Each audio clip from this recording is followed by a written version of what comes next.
with those who do not share that identity. Speaking engagements have become the norm for Tony Blair. He's a man trying to revive his political career through this very avenue, making millions of pounds in the process. And on Tuesday, he was in central London, speaking at a conference hosted by one of the top-ranking British universities. But wherever he goes, there are those that follow him at every turn. Protesters gathered outside the university building, demanding that Tony Blair should not be allowed to speak at an educational institution.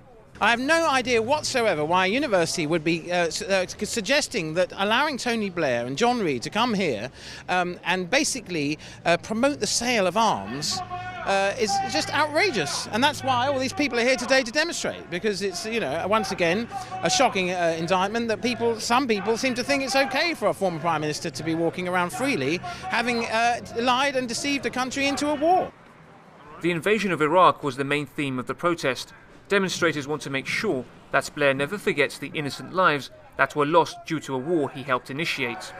Tony Blair is attempting to re-enter British politics to rebuild his reputation after the disastrous war in Iraq and the continued occupation of Afghanistan. We're here to say that the politician that cost millions of lives shouldn't be rehabilitated in British politics. Protesters believe educational institutions are becoming more interested in making money than to provide learning. Almost all the top UK universities take thousands of pounds from arms companies every year.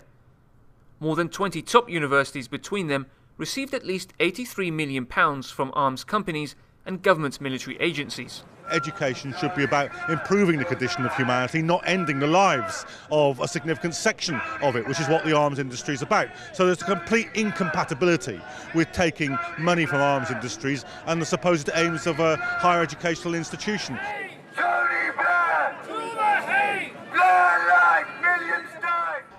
Protesters here have just handed a petition to the university against Tony Blair's visit. They believe the universities such as this one should be a place of education and not to legitimise arms companies and the military, who they believe give a platform to war criminals.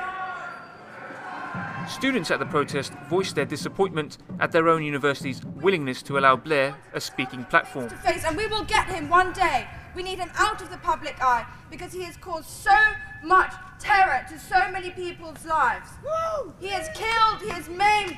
We have to wage war against him because he is waging war against the world. Tony Blair's exact location was not known. Protesters feel that his constant backdoor entries reveal a person too ashamed to face a crowd critical of his actions. Hassan El-Khatib, Press TV, London.